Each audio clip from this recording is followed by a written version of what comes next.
Here in the House yesterday, the Taoiseach told us that in terms of nursing homes, we have learned from the first phase of the pandemic. And we find this morning in my constituency, where 90% of the residents of a nursing home, 90% of the staff in the nursing home have now tested positive for COVID-19. And we have a nursing home being run for the last 3 days by a cook and 2 other staff, which is totally unacceptable.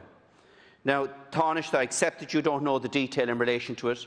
I have had the opportunity to provide the Minister for Health with that information here this morning, and in fairness to him, he has left the chamber immediately on getting that information to act upon it. I would ask you, one, to use your good offices to intervene in relation to this case, but secondly, Taoiseach, that we don't want to see a repeat of this in nursing homes across this country. And I would urge you to put a panel of staff in place that can go into nursing homes in such situations to deal immediately with the crisis that we're now facing in my constituency, to ensure that this is not being repeated and that these residents are not left in such a deplorable condition as they are at present. Thanks. I just want to thank Deputy Naughten for raising this issue. I will absolutely look into it once I'm finished here in the chamber today, and I'm reassured to hear you say that the Minister of Health is already on the case, and I think that's important. A lot has been done, and a lot more is being done than was the case back in the spring to protect our nursing homes. Whether it's serial testing, PPE, additional funding, additional staff, all of that is being done.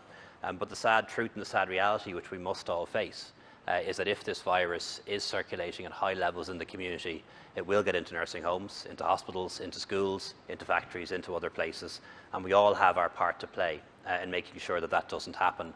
And that means all of us, including all of us here, doing the right thing in adhering to social distancing and making sure that we wash our hands, that we follow all those hygiene rules, and really importantly, that if we do develop symptoms, that we self-isolate, that we don't go to work, that we don't go anywhere else, that we ring our doctor and seek a test and not come out of self-isolation until we have a negative test result and have been asymptomatic for 2 days. And these are the things that will protect everyone the most.